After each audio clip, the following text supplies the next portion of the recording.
mainit na balita ngayong tanghali. Naitalang inflation rate para sa buwan ng Agosto ngayong taon muling bumili sa 5.3% ayon sa Philippine Statistics Authority.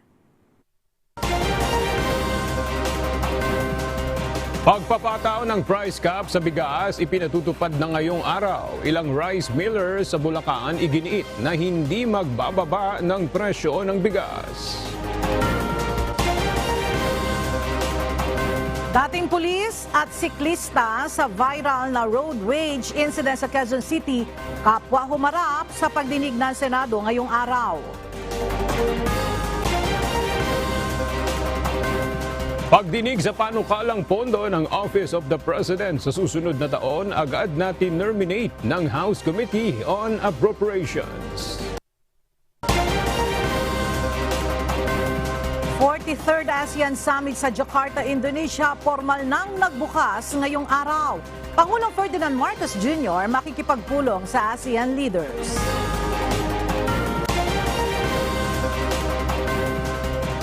At buntot ng bagyong Ining, nakaapekto sa ilang bahagi ng Luzon, habagat patuloy na nagpapaulan sa ilang lugar sa bansa.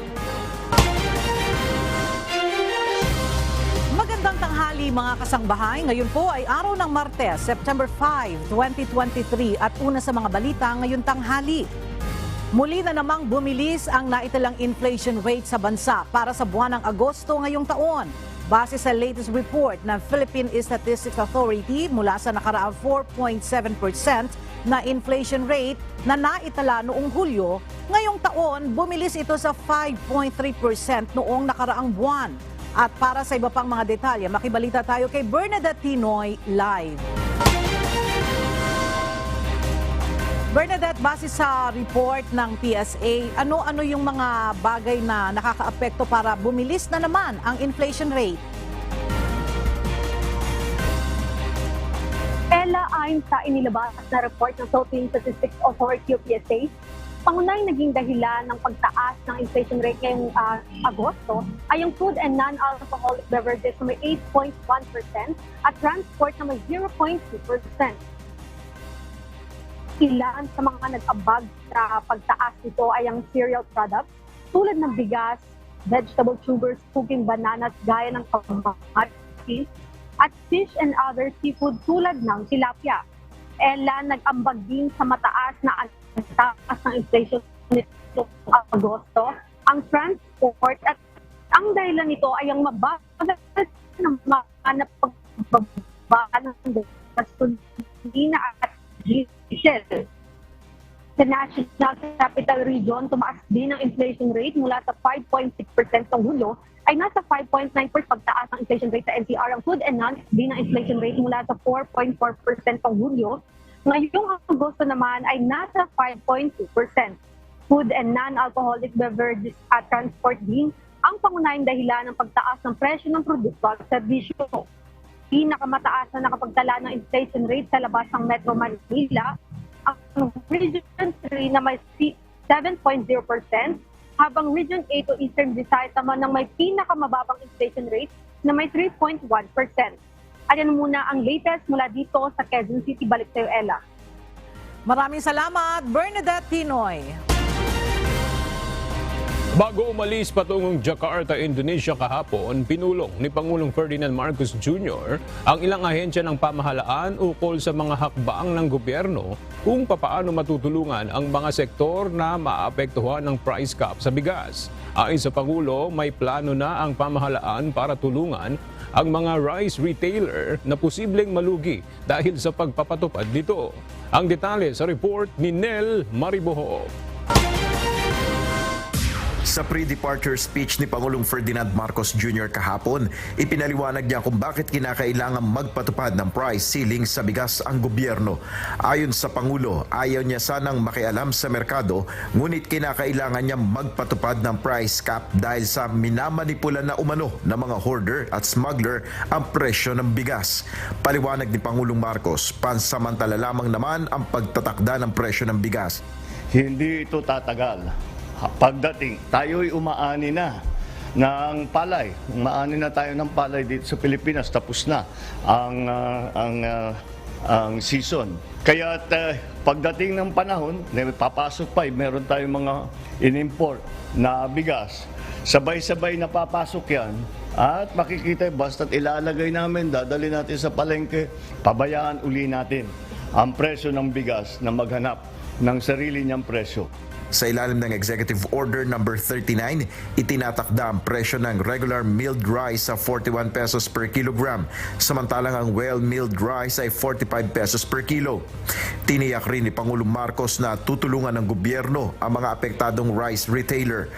Sa kasalukuyan, ang ating DTI, ang ating Department of Agriculture, ay gumagawa ng listahan ng ating mga rice retailers, yung mga association ng mga rice retailer, kung sino man ang mga rice retailer. At habang ginagawa yan, kinakalkula rin kung ano ang magiging lugi ng mga rice retailer dahil nga sa price cap. Kaya ang DSWD naman ay tiniyak namin na meron silang pondo ihanda upang pag nakalkula na natin ang lugi ng mga rice retailer ay bibigyan naman natin sila ng tulong, katumbas na tulong. Kabilang sa ipinaresentang panukala sa Pangulo ay financial assistance sa rice retailers, pagtulong ng gobyerno sa transportasyon ng bigas mula sa traders papuntang retailers o wholesalers, market linkages. Gayun din ipinanukala ng Department of Social Welfare and Development o DSWD ang Livelihood Assistance o Sustainable Livelihood Program para sa mga maliliit na rice retailers. Nel Maribuhok, UNTV News and Rescue, Diyos ang aming sandigan, serbisyo publiko ang aming pinahalagahan. Ipinatutupad na ngayong araw ang price cap sa bigas alinsunod sa kautusan ni Pangulong Ferdinand Marcos Jr. Kaugnay nito, nag-inspeksyon sa ilang mga palengke ang mga opisyal ng Department of Trade and Industry at Department of the Interior and Local Government upang makita kung nasusunod nga ng mga retailer ang bagong price cap. Mula sa Quezon City, alamin natin ang detalye kay JP Nunez live. JP, may mga retailer ba ang nasita ng DTI dahil sa hindi pagsunod sa itinakdang price cap sa bigas?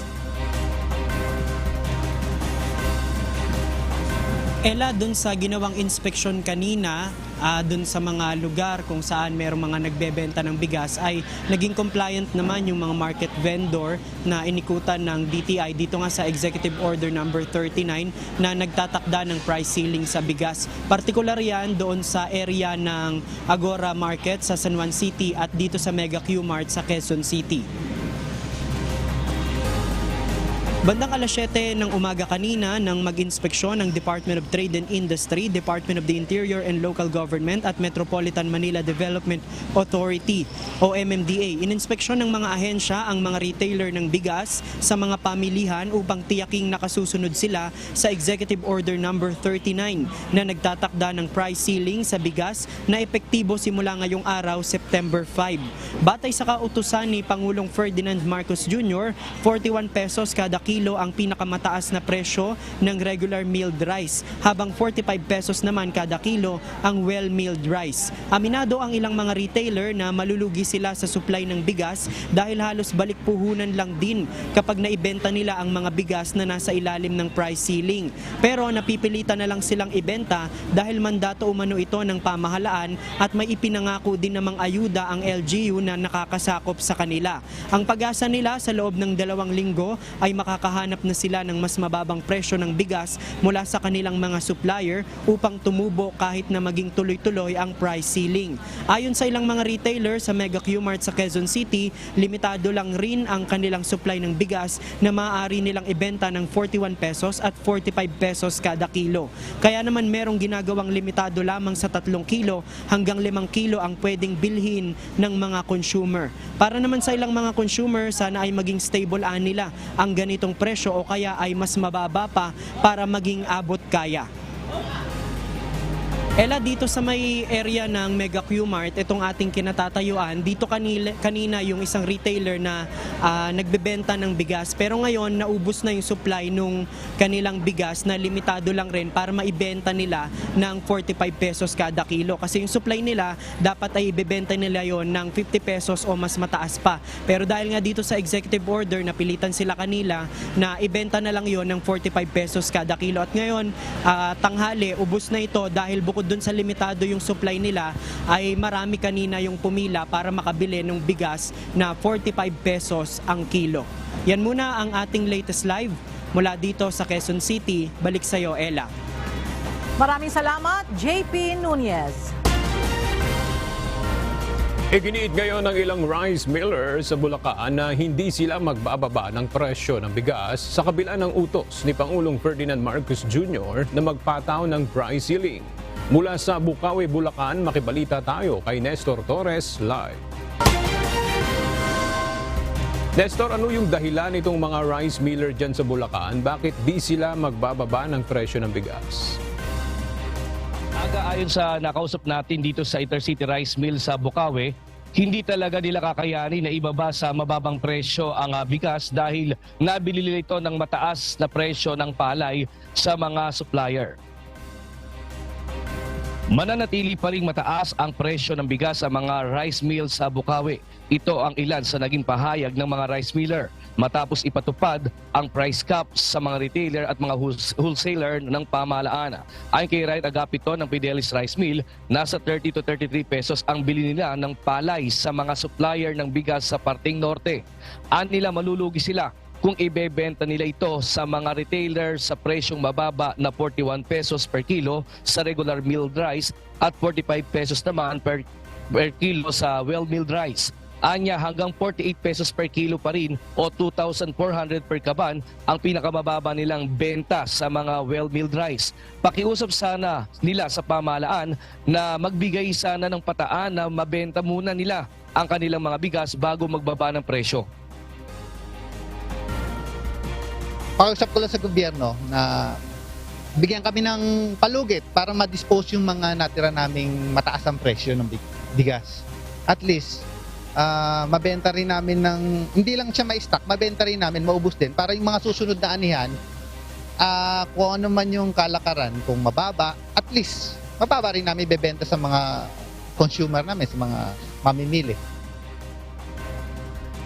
Dito sa Bukawi Intercity sa Bulacan ay kapansin-pansin nga na maraming mga rice miller ngayon ang nagsasabi na matumal o punta dito na bumibili ngayon ng bigas. Nag-aabang kasi yung mga retailer, may mga pumupunta dito na nagtanong kung mababa presyo na benta kung 41 pesos o 40 nga itong rice mill habang 41 naman itong mga regular. Pero sinasabi ni wala silang ganong presyo. Kaya yung iba ay umuwi na yung retailer na pumupunta rito at wala din sila magagawa dahil hindi naman din magbababa sa ngayon ng presyo nga itong mga rice miller dito sa Bukawi, Bulacan. At yan mo latest live mula dito sa Bulacan. Balik sa iyo, Aga. Maraming salamat, Nestor Torres. May ilang opsyon ang Land Transportation Office o LTO sakaling magpatuloy ang injunction o utos ng korte na pumipigil sa delivery ng plastic cards na gagamitin sa pag-iimprenta ng driver's license. Samantala, tatapusin naman ng LTO ang backlogs nito sa license plates sa 2024. Ang detalye sa ulat ni Rosalie Coz. Posibleng palawigin ng Land Transportation Office o LTO ang validity ng driver's licenses ng mga individual na apektado ng temporary restraining order ng Quezon City Regional Trial Court Branch 215 na pumigil sa pagpapatupad ng kontrata nito sa supplier na banner plastic card. Dahil sa TRO, nabinbin ang printing at delivery ng driver's licenses na gawa sa plastic.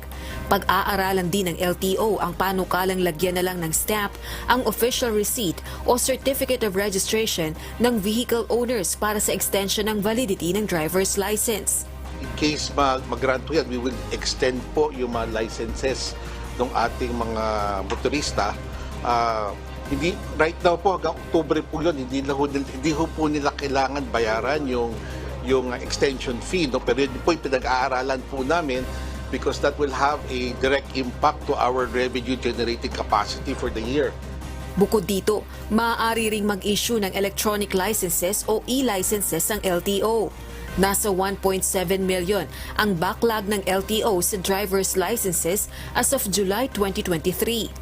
Sa September 6, Miyerkules, mapapaso ang 20-day TRO sa plastic cards ng RTC. Samantala, batay kay LTO Chairman Assistant Secretary Vigor Mendoza, target na matapos ang kabuang backlogs ng ahensya sa license plates sa taong 2024. Sa kasalukuyan, nasa 179,000 ang backlog ng Land Transportation Office o LTO sa motor vehicle license plates. 13.2 million naman ang sa motorcycle plates. Ayon sa ahensya, mahigit sa 15 million plates na ang in-order nito. Kaya unti-unting hinahabol ng LTO ang backlogs nito. We already ordered 15 million plus license plates. No? Every two, nagde-deliver na po yan. So we continue to reduce this backlog on a month-to-month basis. But given the volume, aabutin po tayo ng by next year pa ho ang complete backlog removal. Tiniyak din itong sapat ang pondo ng ahensya para maisakatuparan ang target nito. Sa ulat ng opisyal, bumibilis na ang delivery ng plates. Bunsod nito, tumaas na rin ang production capacity ng LTO. Humahabol na ho tayo kasi bumibilis na po yung delivery ng plates. No? 250,000 pairs every month for the motor vehicle and 1 million every month for the motorcycle. So this is speeding up already, Madam Congressman. Even our production capacity is also increasing at 32,000 per day, no? Or around 700,000 per month. Rosa Licoz, UNTV News and Rescue. Diyos ang aming sandigan, serbisyo publiko ang aming pinahahalagahan. Isa na ang ganap na bagyo ang dating low pressure area na binabantayan ng Pag-asa at pinangalan ng Bagyong Ining. Sa ngayon, nakakaapekto ang buntot ng bagyo sa ilang bahagi ng Luzon, habang patuloy pa rin nakararanas ng mga pag-ulan ang ilang lugar sa bansa dahil sa habagat. Alamin natin ang latest sa ating panahon mula kay Ray Pilayo na nasa Pag-asa Weather Forecasting Center live. Ray, lalakas pa ba itong bagong bagyo at ano yung direksyon niya ngayon? Yes, Aga, sinasabi ng Pag-asa na bago ito lumabas ng Philippine Air Responsibility o habang ito lumalabas ng PAR, ay posible itong lumakas sa pagiging tropical storm. Pero ngayon, nasa tropical depression category ito at namataan ng Pag-asa kaninang alas 6 ng umaga sa layong 975 km dyan sa may silangan ng extreme northern Luzon. Ayon sa Pag-asa, yung kanyang pinakabuntot o yung pinaka-trough nito ay nakakaapekto sa ilang lugar sa Cagayan Isabela at maging sa Batanes. Pero yung habagat ay nagkakaroon ng impluensya itong si Ineng at yung dating bagyo na si Hana na nasa labas na ng PAR. Makakaranas po ng mga pagulan ang Ilocos Region, ang Abra, ang Benguet, ang Zambales at Bataan. At yan po yung mga lugar na posibleng makaranas ng malalakas na mga pagulan. Dito po sa Metro Manila at ilang pang lugar sa ating sa Luzon and the rest of the country, nagkakaroon na po ng improvement ang ating panahon. Pero makulimlim pa rin sa malaking bahagi ng ating daytime dahil po yan sa epekto pa rin itong southwest monsoon na o habagat. Tayo nga sa Pag-asa by tonight, mamayang gabi o kaya bukas naman ay lalabas na ng PAR itong bagyong si Ineng. Aga? Ray, after nitong bagyong Ineng, meron pa ba tayong inaasahang bagyo na papasok sa PAR? Sa ngayon, Aga, wala tayong nakikita ng mga panibagong mga sirkulasyon except dito kay Ineng at yung lumabas nga na si Hana. Pero yung napaka-active kasi ngayon itong Pacific Ocean at anytime pwede makabuo ng mga cloud cluster at napakabilis yung rapid intensification ng mga weather disturbances. Kahapon lamang itong low pressure area at ilang oras lamang kaagad itong naging bagyo. So yun ang babantayan natin ngayon sa ating PAR, Aga. Okay, Ray, hanggang kailan natin mararanasan itong mga pag-ulan na epekto nitong habagat?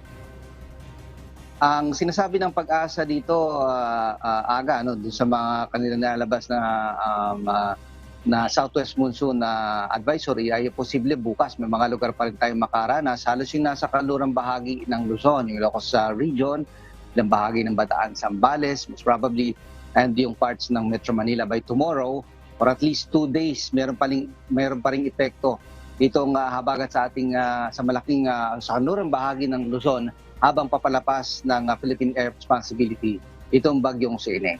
Aga. Maraming salamat, Ray Pelayo. Patuloy na lumalawak ang pinsalang dulot ng umiiral na habagat na pinalalakas ng mga bagyo. Base sa latest report ng National Disaster Risk Reduction and Management Council o NDRRMC, sumampa na sa mahigit 600 milyong piso ang halaga ng pinsala na idinulot ng kalamidad sa sektor ng agrikultura, habang lumobo na rin sa mahigit 700 million pesos ang pinsala sa sektor ng infrastruktura. Samantala, nananatiling nasa 2 ang naitalang bilang ng mga nasawi. May isang sugatan at isang individual pa rin ang nawawala na patuloy pa ring hinahanap ng mga otoridad.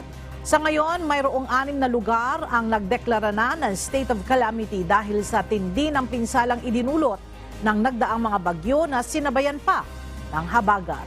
Formal lang nagbukas ngayong araw ang 43rd Association of Southeast Asian Nations o ASEAN Summit and Related Summit sa Jakarta, Indonesia. Kasama si Pangulong Ferdinand Marcos Jr. sa mga ASEAN leader na nakatakdang dumalo sa pagpupulong. Mula sa Jakarta, Indonesia, alamin natin ang latest mula kay Nel Maribohok live. Nel, ano-ano yung mga inaasahang matatalakay dyan sa pagbubukas ng 43rd ASEAN Summit at ano pa yung mga schedule ng Pangulo? Aga alas 9:35 ng umaga dito sa Indonesia, sunod-sunod na dumating ang mga leader ng Association of Southeast Asian Nations kasama ang mga dialogue partners nito. Ito ay para na rin sa formal na pagsisimula ng 43rd ASEAN Summit and related summits dito sa Jakarta Convention Center o JCC.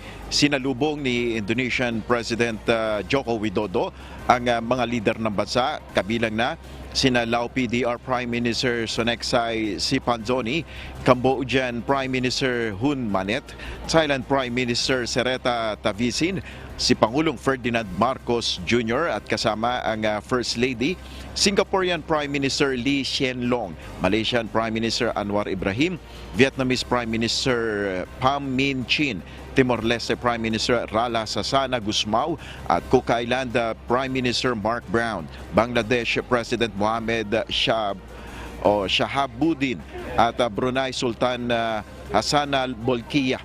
At pagkatapos ito ay agad na sisimulan ang pagbubukas ng plenary session kung saan ang tema ay ang 43rd ASEAN Summit ng ASEAN Summit ay ASEAN Matters, Epicentrum of Growth.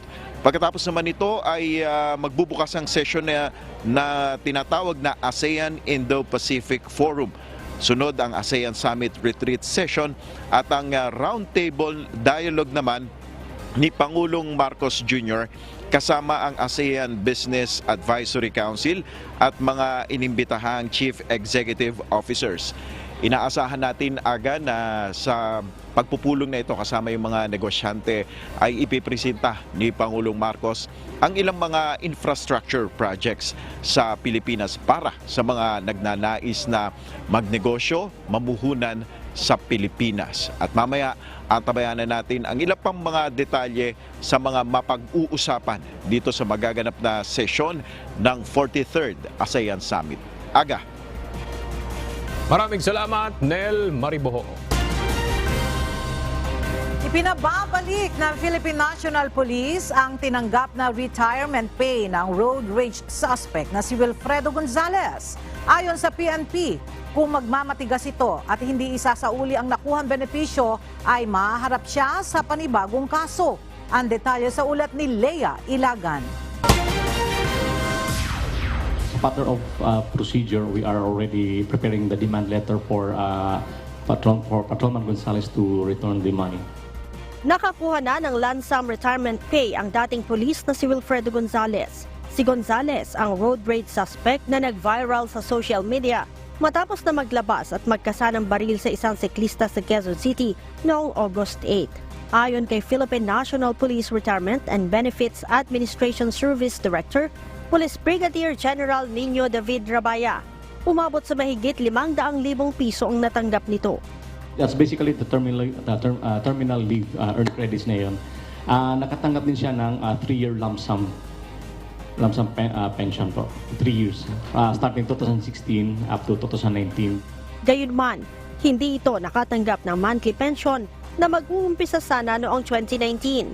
When we received the dismissal order, when the PRDS was able to receive that dismissal order, his monthly pension, which is supposed to start in 2019, it was not anymore activated. Sakaling mabigo si Gonzales na ibalik sa PNP ang tinanggap na retirement benefits, mahaharap ito sa kaso. He will be taking civil action against him.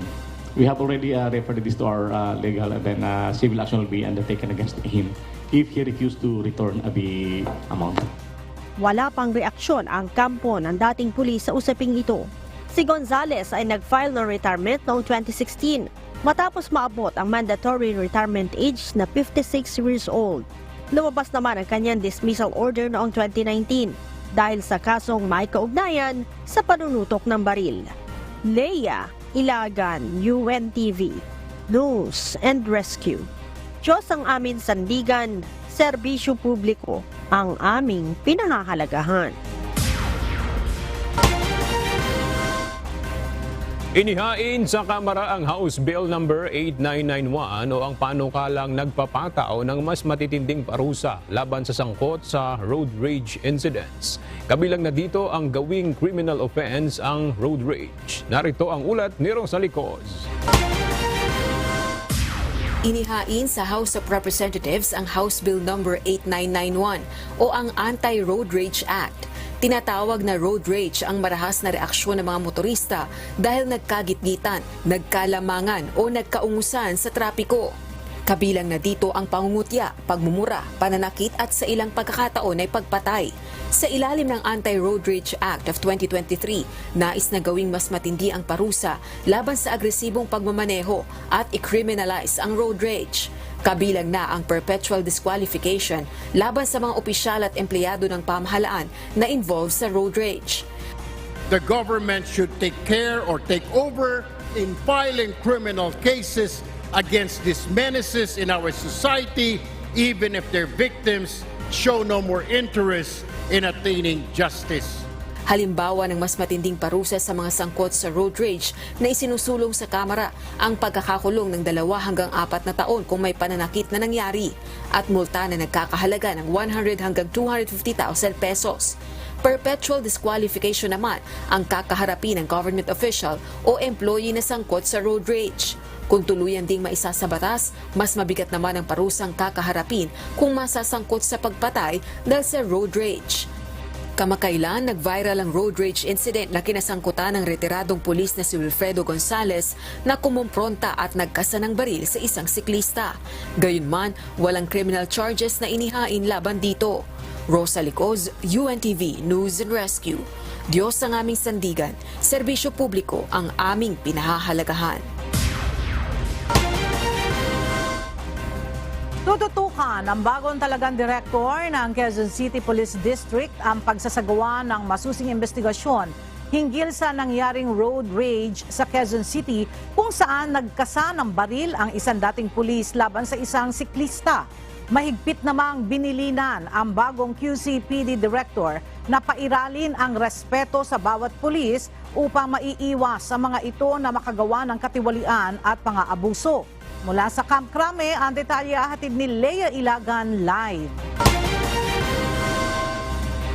Leia, ano ang susunod na magiging hakbang ng bagong QCPD Director dito sa viral road rage na nangyari sa Quezon City kamakailan? Magandang tanghali sa iyo, Ella. Nangako nga itong bagong pamunuan ng Quezon City Police District na masusi niyang paiimbestigahan ang nangyaring road rage na kinasangkutan nga ng dating pulis na si Wilfredo Gonzales noong August 8 sa Welcome Rotonda, Quezon City. Ayon kay Quezon City Police District Director, Police Brigadier General Red Maranan, aalamin niya kung mayroon bang pagkukulang ang mga pulis sa investigasyon sa nangyaring insidente. Sinabi pa nito na hindi niya kukonsintihin sakaling may nagawang pagkukulang ang mga pulis. Samantala, Ella, ipinag-utos din ni General Maranan sa mga pulis sa Quezon City ang pagkakaroon ng respeto sa sarili, respeto sa pamilya, respeto sa mamamayan at respeto sa PNP organization. Sa ganitong paraan, aniya, mangingimi ang mga itong gumawa ng katiwalian at pang-aabuso. Plano din ni General Maranan na isalang sa refresher seminar ang mga pulis para sa maayos na paglilingkod bayan.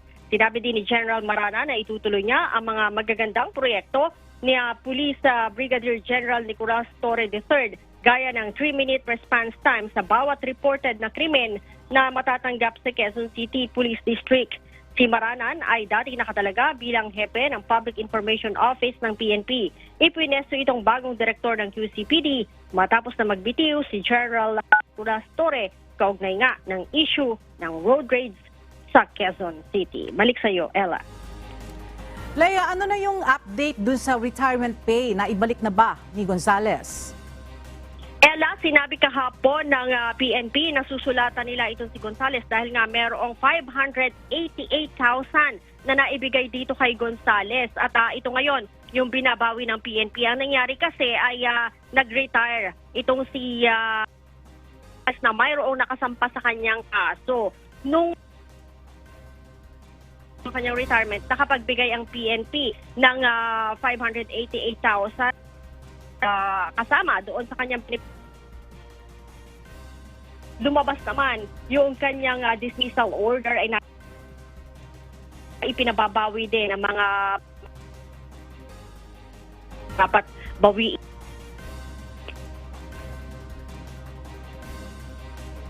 Alright, maraming salamat, Leia Ilagan, live na nagulat mula sa Camp Crame.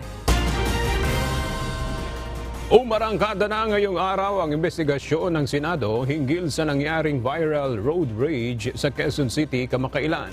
Kapwa dumalo sa pagdinig ng Senado ang dating pulis na nagkasanang baril, gayon din ang mismong siklista na sangkot sa insidente. Mula sa Senado may report si Harleen Delgado live. Arlene, ano-ano na yung mga napag-usapan sa pagdinig? Aga unang ang ipinagkwento ng mga mambabatas sa siklista na si Alan Bandiola ang nangyaring road incident sa Quezon City noong August 8. Anya, pauwi na siya habang binabaybay ang Welcome Rotonda nang bigla umunong pumasok ang isang kotse na kay Wilfredo Gonzales sa bike lane. Tinapik niya umano ito dahil wala na anyang espasyo hanggang sa magit-git na umano siya ni Gonzales. Nang time po na yun, nagit-git na po ako sa gilid, sa loob ng bike lane. So wala po akong choice kasi pag hindi ko po tinapik yung kotse niya, either matumba ako sa kotse niya, masagasaan po ako, o mabagsakan ko yung mga pasero na nag-aabang ng sasakyan. Nilinaw ni Bandiola na walang pumilit sa kanya na makipag-areglo kay Gonzales at wala na rin anya siyang sama ng loob sa dating pulis.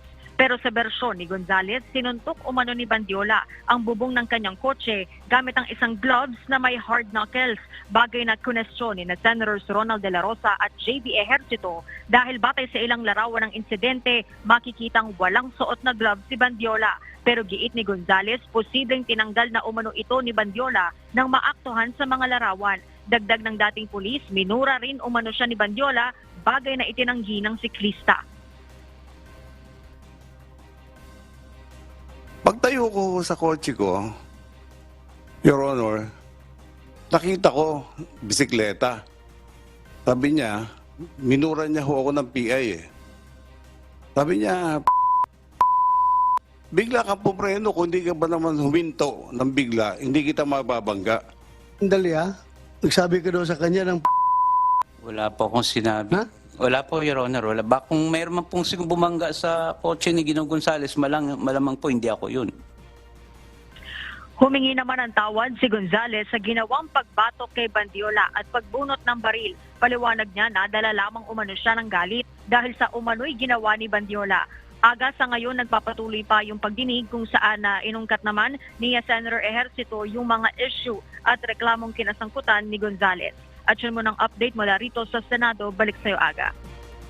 Arlene, sa panig naman ng Quezon City Police District, meron rin bang mga representatives nila yung dumalo dito sa hearing at natalakay ba yung issue ng umano'y pagbibigay ng special treatment kay Gonzales nang magsagawa ng press con ang QCPD?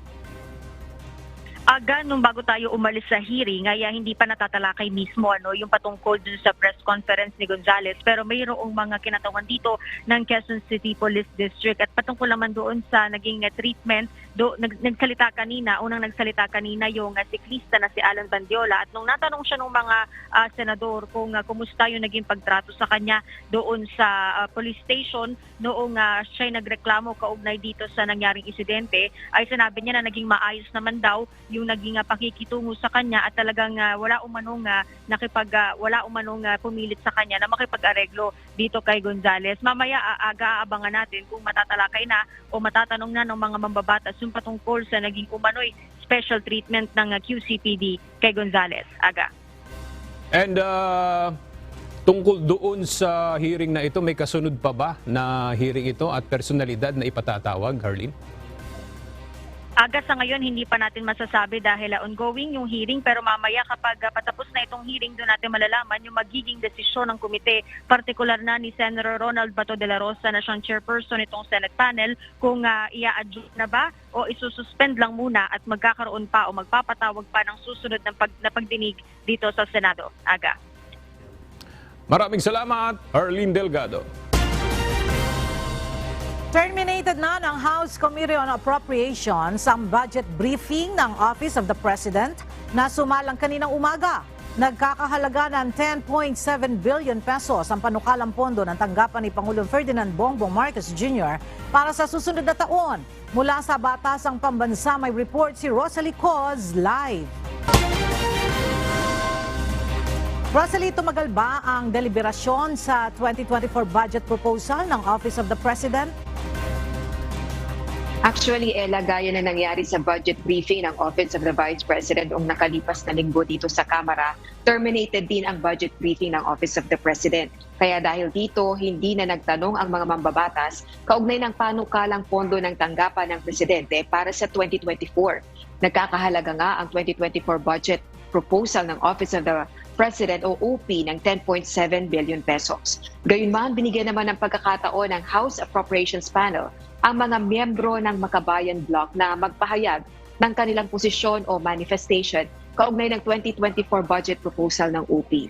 Kwestiyon ni ACT Teachers Party List Representative Franz Castro ang confidential intelligence funds ng OP at maging ng Office of the Vice President sa gitna ng mataas na presyo ng mga bilihin sa bansa, gaya ng bigas, gulay at iba pang basic commodities. Samantalang si Gabriela Party List Representative Arlene Rosas, iginiit na dapat aksyonan ang pagtaas ng presyo ng mga bilihin.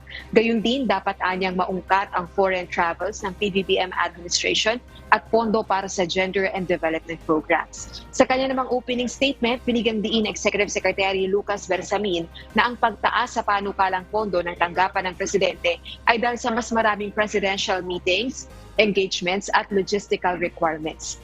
Ito ay upang maayos din anyang matupad ng Presidente ang tungkulin nito bilang punong ehekutibo, Chief Architect ng Foreign Policy at Commander-in-Chief ng Armed Forces of the Philippines o AFP.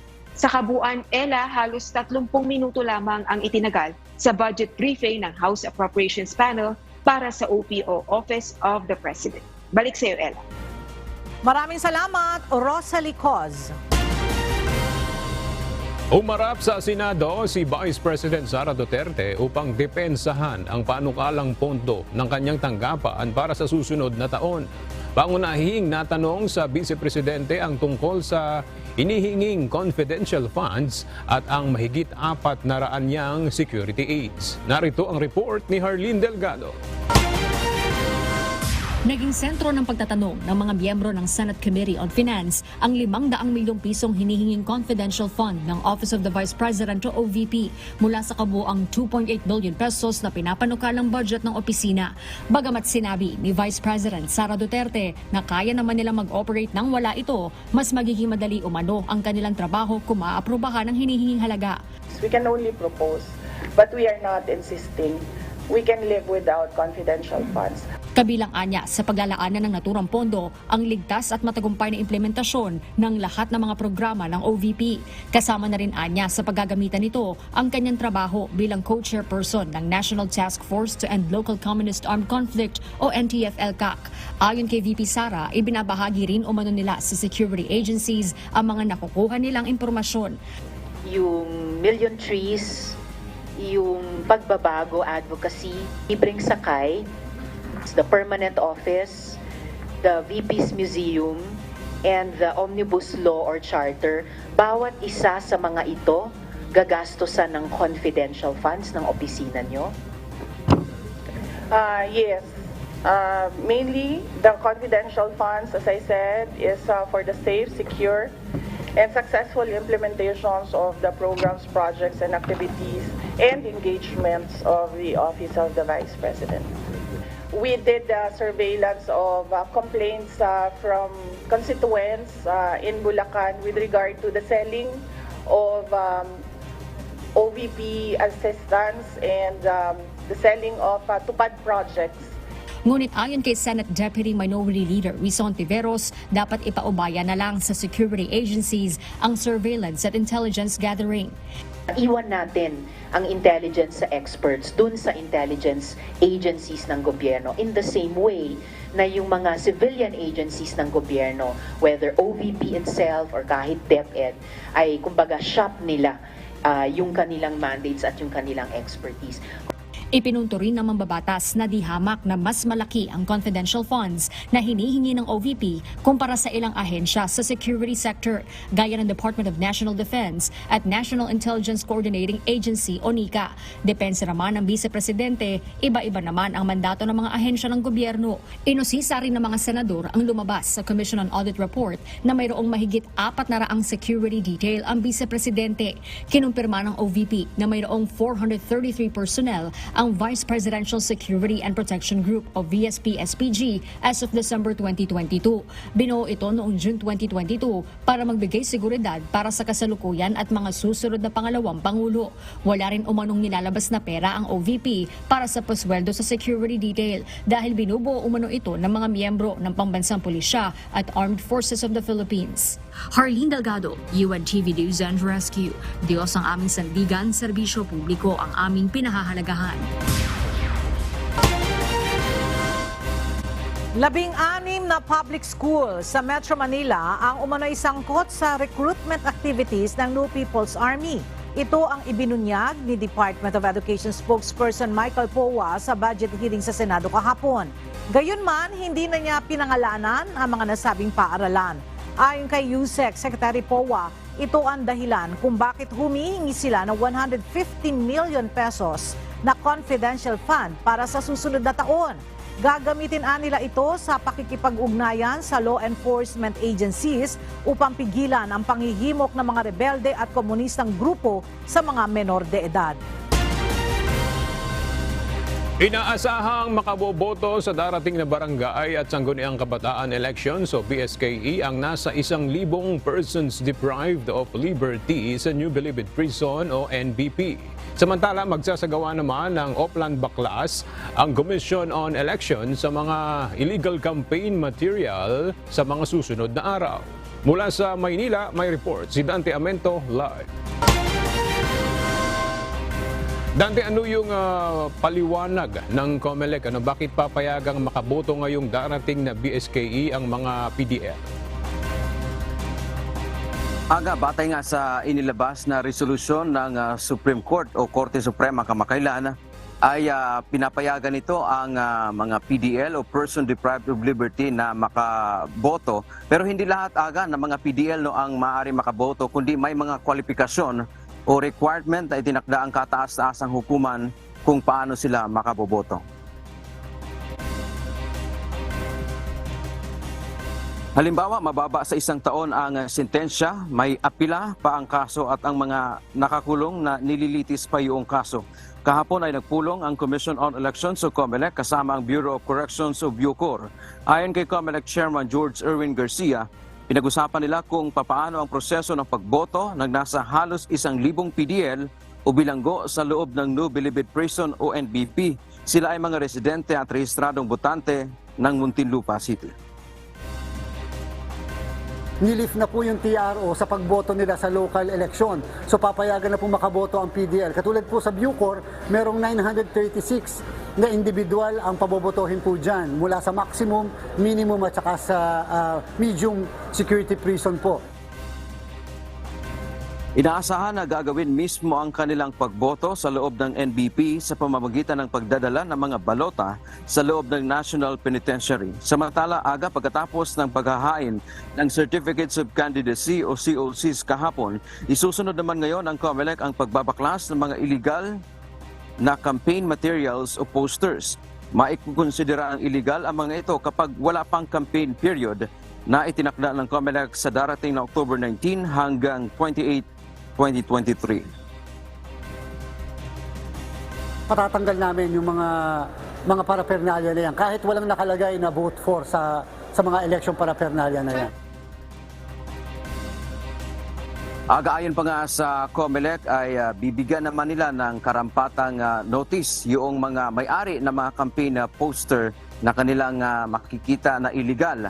At ayon pa kay Commissioner o Chairman Garcia, kahit yung mga nasa mga pribadong ari-arian o lugar na nakakabit ng mga poster ay kanila rin itong babaklasin.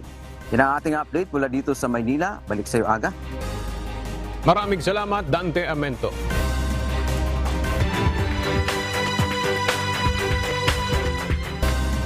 Inilunsad ngayong araw ng Police Regional Office 4A o Calabarzon ang Red Alert Button Project na layong gawing mas mabilis ang pagsugpo sa mga kawatan na umaatake sa mga establishmento gaya ng convenience stores at gasoline station. Para sa detalye, makibalita tayo kay Jenica Matangat live. Jenica, inoobliga ba ng PNP na magkaroon ng Red Alert Button ang lahat ng mga establishmento o sa Calabarzon Region? Ella, hindi naman inuobliga ng Philippine National Police na magkaroon na ng Red Alert Button dito nga sa Calabarzon. Sa launching nga ng Red Alert Button kanina sa Inares Event Center, mapapansin nga dito na ipinakita na sa reenactment kung paano ito makatutulong sa pagsugpo ng kriminalidad sa lalawigan ng Rizal. Pinasok nga ng 2 kawatan ang isang convenience store at agad na nagdeklara ng hold up. Pinindot ng cashier ang red button na nagbigay ng alarma sa tauhan ng PNP na nakamonitor sa command center, tsaka naman ito inalerto ang mga tauhan ng PNP sa probinsya. Bagamat nakatakas nga ang mga suspect, nakapaghanda naman ng checkpoint at manhunt operation ang mga otoridad, kaya nadakip ang mga kawatan. Kabilang nga sa mga nakiisa sa launching kanina ay ang mga advocacy support group ng lahat ng munisipyo, security officer, convenience store, store managers, regional officers ng PNP at mga provincial director ng Calabarzon. At Ella, August 22 nga noong nakaraang taon ay sinimulan nga ito sa Antipolo City at nakatakdang ipatupad nga ito ngayon sa buong lalawigan ng Rizal. At pag-aaralan nga ng NAPOLCOM o National Police ang magiging, kung ito ba ay magiging aplikable sa kabuuan ng bansa. Ella. Alright, maraming salamat, Jenica Matangat. Isang pagpapala ang makagawa ng kabutihan sa kapwa. Isa si Richard Pineda na mabilis na nagsauli ng nalaglag na cellphone sa isang OJT na estudyante sa Tala Integrated Hospital kahapon ng umaga. Tunghayan natin ang detalye sa report ni Harry Ilagan.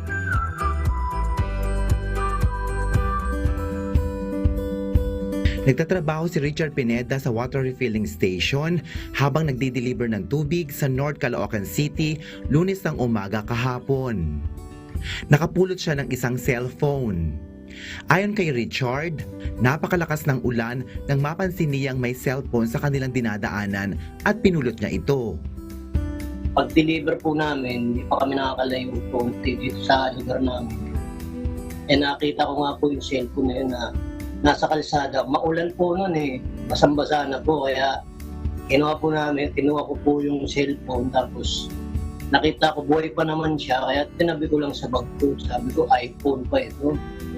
Sabi ko, sigurado maya-maya tatawag ko. Diretso po kami deliver. Pagdating po namin ng NHC sa may pabahay, tumawag na po siya. Samantala, galing naman si Glenn Ugay, ang may-ari ng cellphone sa kanyang tinutuluyan sa Bagong Silang sa Caloocan City. Habang papunta ito sa kanyang pinapasukan, di kalayuan sa Tala Hospital. Di niya namalayan na hulog na pala ang cellphone niya sa kalsada. Ayon kay Glenn, masyadong malakas ang ulan noon, kaya di niya narinig na nalaglag na pala ang kanyang cellphone. Papunta po akong Tala. Then, actually, alam ko po na nilagay ko po yung cellphone ko sa bag ko. And hindi ko nang malayan na hindi ko pala siya nasuksok sa bag. Then yung pagkababa po nung sa phase 5 ng nakayan po ng tricycle, siguro pagtayo ko po na nalaglag or nahulog yung cellphone ko sa kalsada. Ayon kay Glenn, dali-dali niyang tinawagan ang kanyang cellphone nang napansin niyang wala ito sa bulsa ng kanyang bag. At nagbabakasakali siya na may nakapulot dito na may mabuting kalooban. Kaya nang makausap niya si Richard Pineda na nakakita ng kanyang cellphone ay tila nabunutan siya ng tinig at natuwa sa balita na hinihintay lamang nito na kumontak ang may-ari para kanyang isauli. Nagkita sila sa Tala Hospital upang ibalik ang cellphone. Dagdag pa ni Glenn, sinubukan niyang abutan ng pera si Richard Pineda upang magpasalamat sa kabutihan na nagawa nito sa kanya. Actually, nag-abot po ako ng kahit pa paano ng pocket money ko, hindi po nila tinanggap. Since, pure intention talaga nilang isolo. Sa dami po ng tao, member pa po ng NCGI yung nakapulot. Ayon kay Richard Pineda, hindi siya nagdalawang isip na ibalik agad ang cellphone kay Glenn dahil importante ito sa isang estudyante at masaya ang kanyang puso na makagawa ng mabuti sa kapwa. Galak. Kasi pagkapulot ko pa lang, sabi ko, binigyan na kagad ako ng mabuting paggawa na alam kong maisosoli ko ito eh. Sa ngayon ay nasa 4th year college na si Glenn sa University of Caloocan City at isang taon na lang ay makakapagtapos na rin siya sa kursong Computer Science. Bitbit niya ang karanasan na may kabutihan pa rin sa mundo at hindi dapat sinusukuan ang mabuting gawa sa kapwa. Kung ikaw ba ang nakapulot ng cellphone, ganun din ba ang gagawin mo? Hari Ilagan, UNTV, News and Rescue, Diyos ang aming sandigan, serbisyo publiko ang aming pinahalagahan.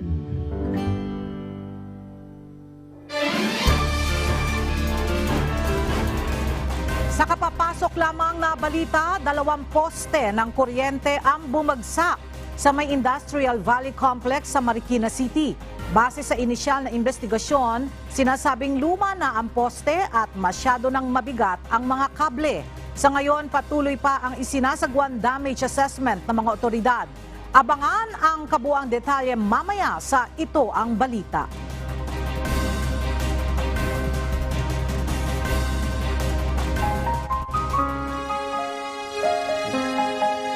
At sa ating pong iiwang mga salita ng Diyos na ating sandigan mula sa Aklat ng Kawikaan, Kapitulo 6, versikulo 34 na nagsasabi, sapagkat ang paninibugho ay pag-iinit ng tao at hindi siya magpapatawad sa kaarawan ng paghihiganti. At yan ang mga balitang aming tinutukan at inaksyonan dahil sa aming pagbabalita, una ang pagkalinga sa kapwa.